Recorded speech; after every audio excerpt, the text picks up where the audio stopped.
செஞ்சிருக்கோம். உங்க நகைகளை எல்லாம் பத்திரமா போட்டு வச்சுக்கலாம். ஆத்தா, நீ பயப்படுற மாதிரி அந்த லாக்கர்ல நகைங்களை வைக்கிறதுக்கு நாம ஒன்றும் பணம் கொடுக்க வேண்டியதில்லை. ஆமாம்மா, அதுக்கு பதிலா நாங்க பணம் தருவோம். அடடே, பரவாயில்லையே.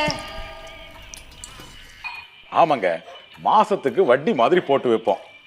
வருஷத்துக்கு 13% மேனிக்கு 8 வருஷத்துல உங்க லாக்கரை நீங்க திறந்து பார்த்தீங்கன்னு வச்சுக்கோங்க, நீங்க வச்சிருந்த நகையெல்லாம் 2 மடங்கு ஆயிடும்.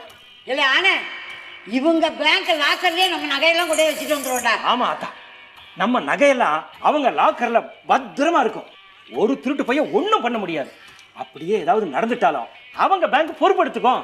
அப்ப சரிடா, திங்கட்கிழமை அன்னைக்கு கண்டிப்பா நகையெல்லாம் எடுத்துட்டு போய் லாக்கர்ல வச்சுட்டு வந்துடுவோம். ரொம்ப நல்லதுங்க.